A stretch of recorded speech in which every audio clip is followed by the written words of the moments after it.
Bonsoir, heureux de vous retrouver enfin pour votre 18h30. Vous le savez ou pas, mais notre direction nationale nous avait contraints ici en région à suspendre nos programmes en raison des conditions sanitaires. L'objectif était de protéger les salariés de notre groupe et croyez-moi, nous serions bien volontiers restés à vos côtés. Mais bon, nous revoilà. Alors justement, où en est l'épidémie dans notre région? Le gouvernement a-t-il été trop insouciant, ou au contraire trop contraignant? Quel impact a eu cette 5e vague sur notre quotidien ici en Occitanie? Toutes ces questions, on va les poser à nos invités ce soir, à commencer par vous, Pierre Ricordeau. Bonsoir. Vous êtes le Bonsoir. directeur général de l'Agence régionale de santé.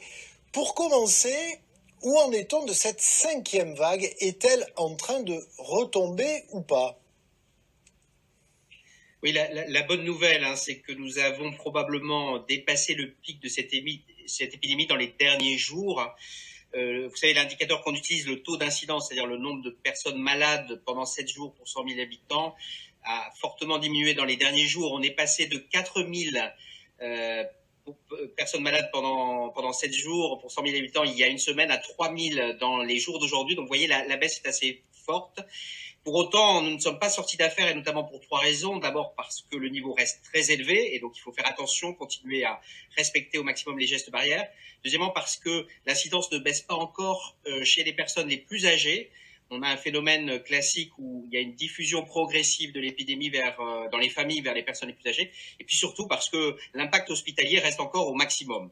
Est-ce que y a toujours autant de tests effectués? Parce qu'on se souvient de ces images ici, de ces files d'attente devant les pharmacies ou les laboratoires. Est-ce qu'il y a toujours autant de personnes qui font ce geste de se tester actuellement? Alors, il y en a moins, c'est-à-dire qu'on a diminué, donc ce qu'on appelle le taux de dépistage est descendu, mais on a encore un très très grand nombre de tests qui sont réalisés toutes les semaines. On est autour de 500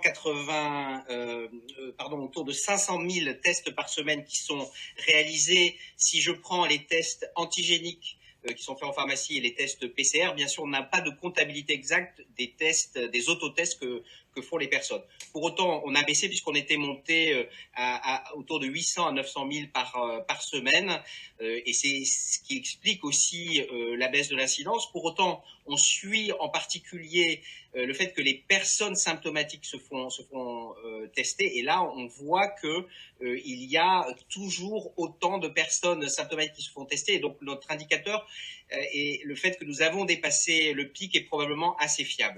Est-ce qu'on peut d'ores et déjà dire de ce point de vue, de notre point de vue ici en Occitanie, que le variant Omicron a été moins mortel?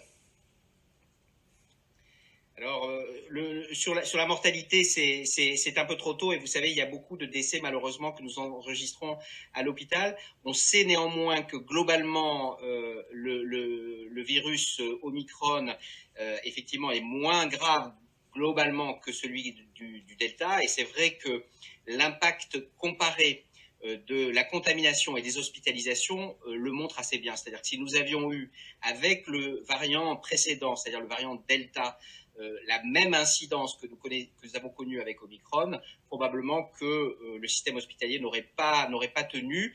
Là, on voit bien qu'il y a moins d'hospitalisations. Mais il y a quand même un très grand nombre d'hospitalisations, probablement un petit peu moins en soins critiques, et on voit que la situation s'est un peu stabilisée sur ce qu'on appelle la réanimation et plus largement les soins critiques. En revanche, il y a énormément d'hospitalisations dites conventionnelles, et là, nous avons dépassé complètement tous les records que nous avions pu enregistrer depuis le début de la pandémie, et nous sommes toujours à un plus haut sur le nombre de personnes hospitalisées en service classique aujourd'hui. On voit bien quand même l'impact très fort d'Omicron sur les hospitalisations, même si elles sont moins longues et probablement moins graves que si ça avait été des hospitalisations pour Delta.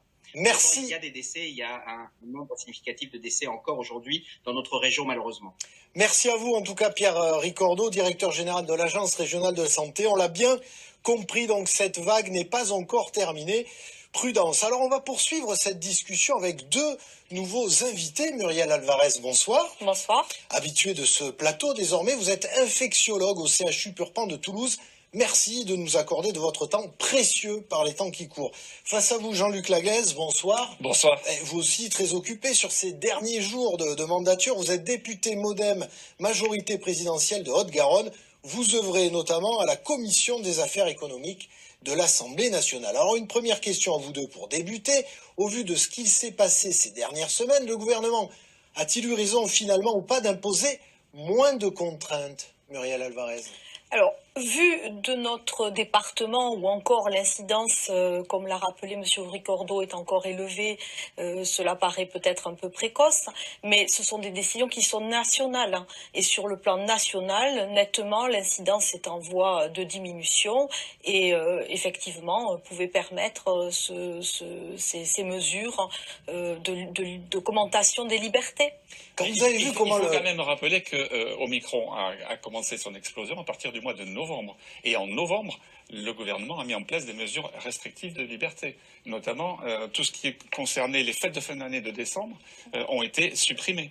Les traiteurs ont dû fermer. Enfin, il y a eu quand même un certain nombre de choses compliquées que le gouvernement a accompagnées. Et donc c'est effectivement maintenant, au vu de la situation nationale où le taux d'incidence paraît baisser, qu'il faut aussi donner l'espoir aux Français que, sous réserve d'avoir un pass vaccinal, il y a un certain nombre de choses que l'on peut enfin faire et enfin vivre. Est-ce que vous êtes inquiété quand vous avez vu la montée en flèche des contaminations ici, notamment en Occitanie? On avait été jusqu'à présent plutôt, j'allais dire, épargnés. Est-ce que vous êtes dit, oh là là, s'il faut, on n'a peut-être pas été suffisamment strict, il aurait peut-être fallu prendre d'autres mesures? Bien entendu. Et c'est pour ça aussi qu'il y a toutes ces mesures restrictives de liberté qui ont été prises. Donc effectivement, au mois de novembre et début décembre, ce variant Omicron faisait particulièrement peur. Il fait moins peur aujourd'hui avec le recul que l'on a. Oui, c'est toujours, oui, avec du recul, forcément. Mais de toute façon, c'est une crise que l'on vit pour la première fois. Aucun pays, aucun être vivant n'a vécu ce que nous venons de vivre avec ce virus. Et donc, il a fallu adapter à chaque fois, au fur et à mesure des connaissances scientifiques, au fur et à mesure des apports que nous faisaient les médecins, adapter Alors justement, nos techniques. J'aimerais qu'on revienne sur ces images qui nous ont frappé, ces files interminables pour aller se faire tester. Est-ce qu'on n'a pas trop testé finalement, Muriel Alvarez? Non, moi je ne pense pas. Tester, c'est permettre aussi d'isoler et de renforcer les mesures barrières de ceux qui sont positifs, de faire des précautions supplémentaires pour les gens qu'ils côtoient et qui pourraient être immunodéprimés ou en tout cas malades. Donc non, je pense que tester, c'est savoir et savoir, c'est se protéger. Et on a vu qu'il y a eu un réflexe citoyen aussi. Hein, absolument, absolument. Et on voit bien que même si c'est très lourd pour les enfants, je suis allée vacciner des enfants samedi sur l'hôpital et en fait les enfants vivent ça avec une certaine sérénité au final, ils comprennent bien pourquoi ils le font et même si c'est difficile, effectivement il y a ce réflexe citoyen.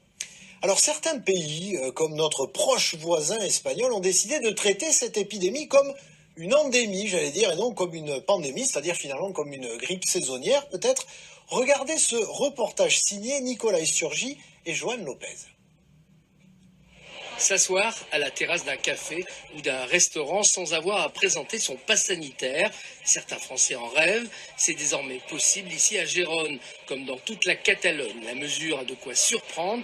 Le gouvernement catalan qui a pris cette décision estime que le pass sanitaire n'est plus un rempart efficace contre le variant Omicron. Je pense que ces mesures étaient un peu agressives. C'est bien que les gens puissent respirer. Avoir un peu plus de liberté. Le pass sanitaire est une bêtise. Même vacciné, on peut attraper le virus et le transmettre. Donc ce n'est pas aussi fiable qu'un test PCR qui, à mon avis, a plus de sens. Si le bar peut garantir un espace assez grand pour éviter les risques de contamination, alors c'est une bonne chose que la mesure ne soit plus en vigueur. La décision de ne plus rendre obligatoire le pass sanitaire est aussi justifiée par la situation relativement calme dans les hôpitaux en Catalogne par rapport aux prévisions alarmistes. En tout cas, cette mesure est plébiscitée par les professionnels de la restauration. Il fallait dire aux personnes qu'elles ne pouvaient pas entrer dans le restaurant. En plus, on perdait du temps à contrôler tous les passes, sans compter que certains venaient avec des faux passes. Ça a été une très mauvaise et difficile période et on a perdu beaucoup de temps. Plus de passes sanitaires dans les bars et les restaurants, plus de restrictions de jauge. Enfin, le couvre-feu qui était en vigueur à Barcelone depuis fin décembre entre 1h et 6h du matin, supprimé également. Décidément, la Catalogne retrouve un petit peu plus de liberté. Alors, l'Espagne qui dit aujourd'hui vouloir traiter finalement cette pandémie comme une grippe saisonnière, est-ce que on peut en arriver là ou pas, Muriel Alvarez? Alors, c'est pas du tout la même mortalité, hein, donc forcément, c'est peut-être excessif. 10 à 15 000 morts par an pour la grippe, 129 000 morts déjà pour la Covid. Voilà, donc c'est vraiment pas du tout la même mortalité, même si c'est des maladies qui se ressemblent. Par ailleurs, pour l'instant, le coronavirus ne montre pas qu'il disparaît dans certaines périodes. Hein. C'est vrai qu'il a une tendance à diminuer dès que les beaux jours apparaissent, mais pour l'instant, dans 2 ans, on l'a toujours eu, malheureusement. Un vaccin annuel, ce serait envisageable ou pas? Peut-être qu'on s'orientera vers un vaccin annuel comme pour la grippe, peut-être aussi avec des modifications de l'ARN messager en fonction des différents variants. C'est pas impossible. En tout cas, aujourd'hui, c'est le pass vaccinal qui nous protège tous collectivement, parce qu'il diminue en fait la possibilité de se transmettre le virus. Et puis, quand on attrape le virus, parce qu'on peut l'attraper aussi, les effets sont moins forts. Donc, le pass vaccinal est impératif pour le moment. Alors effectivement, Olivier Véran a dit que si les conditions changeaient, on pourrait peut-être l'abandonner. Mais on le souhaite tous l'abandonner, parce qu'on souhaite tous pouvoir vivre différemment. Mais aujourd'hui, on ne peut pas vivre sans. Alors on l'a vu en Espagne, hein, le but c'était aussi que l'économie tourne. Elle a tourné notre économie ou pas ici? Ici, l'économie a tourné 1000 fois mieux que dans les autres pays. D'abord, la France est le seul pays du monde qui s'est occupé autant de ses entreprises et autant de ses salariés. Juste en termes aéronautiques. Vous avez rendu un rapport J'ai rendu un rapport effectivement sur l'aéronautique. Ici en France, nous avons eu le chômage partiel rémunéré par l'État, ce qui a permis à toutes les entreprises de conserver leurs compétences jusqu'à un moment indéterminé. On a pris ce risque-là. Je vois chez Boeing à Seattle, ils ont licencié un tiers de leurs salariés. Et aujourd'hui, au moment où on a la reprise, Boeing a du mal à retrouver ses salariés qui sont partis ailleurs. Alors que nous, on a maintenu la filière. En 30 secondes, est-ce qu'on parlait d'aéronautique à l'instant, c'est aussi un signal, le virus circule à travers le monde. Finalement, le monde est un village avec l'aviation, l'aéronautique. Est-ce que ça aussi, c'est un paramètre qu'il ne faudra plus oublier? Oui, c'est vrai on n'en avait pas bien conscience. Maintenant, ça paraît une évidence. Malgré tout, le monde doit se réouvrir. L'Australie se réouvre, hein, et c'est un bon signal. Mais il ne faut pas oublier qu'effectivement, des maladies peuvent circuler, notamment au moment des grands voyages. C'est pour ça qu'il faut absolument vacciner toutes les populations. Et il y a des pays dans le monde où il y a très peu de vaccins disponibles. Et il faut tout faire effectivement. Et donc la France participe à ces programmes internationaux. Oui, sinon, évidemment, on n'arrivera jamais au bout. Voilà, parce que sinon, le virus, il va aller muter, comme on a vu en Afrique du Sud. Il reviendra. Et il va revenir, obligatoirement. Merci à vous deux, d'ores et déjà, de nous avoir amené des premiers éléments de compréhension sur les conséquences de cette 5e vague de Covid dans notre région. Mais pour l'heure, il est 18h53 sur France 3 Occitanie. L'heure de retrouver votre information de proximité.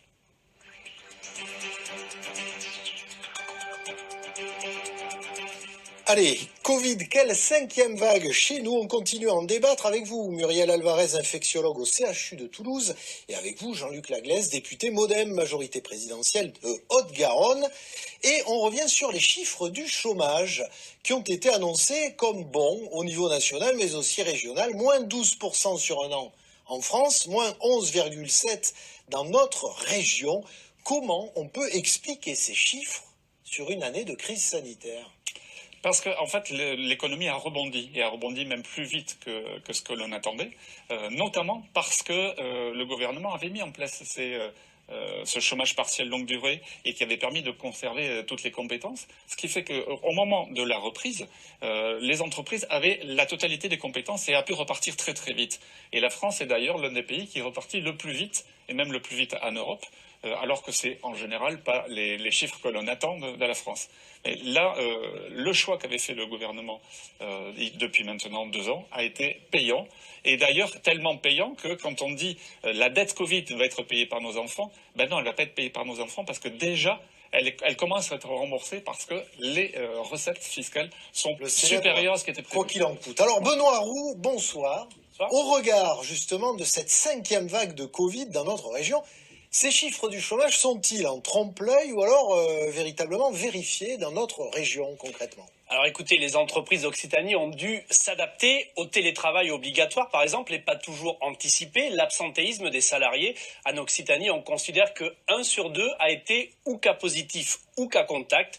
Un stop and go qui pénalise les entreprises, notamment dans le secteur de l'hôtellerie. Décembre et janvier sont 2 mois très importants et ce secteur a enregistré entre 35 et 40% de perte du chiffre d'affaires, 60% même pour les traiteurs. Et que dire des discothèques toujours fermées jusqu'à la semaine prochaine? En France, 20% ont coupé définitivement le son. En Occitanie, il en reste 200 environ. D'autres secteurs sont touchés, tout ce qui est lié aux activités scolaires. Les classes de neige, classes vertes sont annulées, les transports scolaires n'arrivent pas à recruter. La crise touche aussi les chauffeurs de taxi à cause du télétravail. Moins de voyages, moins de sorties, sans compter le prix des carburants qui grimpe. Beaucoup se retrouvent aujourd'hui, Patrick, dans le dur. Alors l'impact de cette 5e vague dans notre région, elle agit aussi sur nos interactions sociales, finalement, Benoît. Absolument, et c'est un peu tôt encore de savoir l'impact réel, mais beaucoup d'effets se font sentir. Les cinémas, par exemple, peinent à retrouver leur public. Confiseries, boissons sont toujours interdits jusqu'à la semaine prochaine. Ils représentent une part importante des revenus, et puis surtout, ça fait partie aussi de la convivialité quand on se rend dans une salle. De manière plus globale, la pandémie va accélérer les mutations. Quel sera l'impact, par exemple, du télétravail ? Dans notre région, 28% des salariés auraient un poste télétravaillable.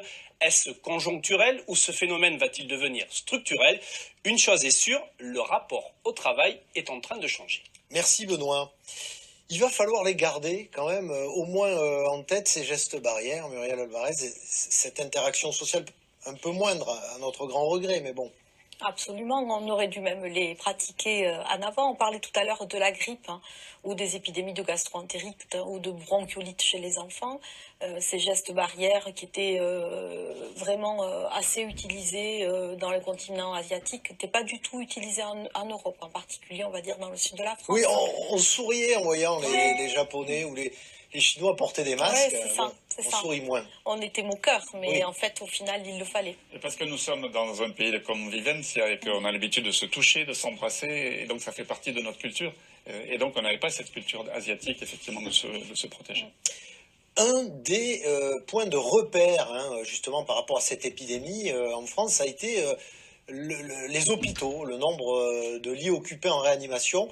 Est-ce que, enfin, les moyens vont arriver pour les hôpitaux ou pas, Jean-Luc Laglaise ? Mais il y a des moyens qui sont à disposition des hôpitaux. Il y a eu aussi le Ségur de la santé qui a augmenté à la fois des salaires et des postes. Mais il en faut plus. On ne peut pas tailler l'hôpital pour des crises comme la Covid. On ne peut pas laisser filer une crise comme la Covid et multiplier par 10, par exemple, le nombre de lits de réanimation. Ça n'a aucun sens parce que ça ne se produit qu'une fois tous les 10 siècles. Donc il faut tailler l'hôpital en fonction de nos besoins réels. Et globalement, en France, avec les nouveaux postes qui ont été ouverts, on n'est quand même pas loin de ce qu'on doit avoir. Merci. On surveille rapidement un variant encore actuellement ou pas ? Oui, il y a un variant Omicron, mais qui pour l'instant n'est pas significatif sur le plan clinique. Donc pas de crainte à avoir actuellement. Donc on reste prudent, on continue à appliquer les gestes barrières. On l'a bien compris avec ce que nous a dit Pierre Ricordeau en début d'émission. Et normalement... On se vaccine, si ce n'est pas fait. On attend un rappel ou pas là, au printemps ? Pour le 3e rappel, comme c'est recommandé là depuis cet hiver, et pour l'instant c'est tout, on verra la suite. Ok, merci à vous deux en tout cas d'avoir été avec nous. Merci Benoît de nous avoir également éclairé. Et puis merci à vous de nous avoir retrouvés. Demain on continue, on a évoqué les chiffres du chômage tout à l'heure. On en débat demain et on se pose une question. Une réforme de l'allocation chômage, pourquoi faire ? D'ici là, vos journaux régionaux et votre météo. Bonne soirée.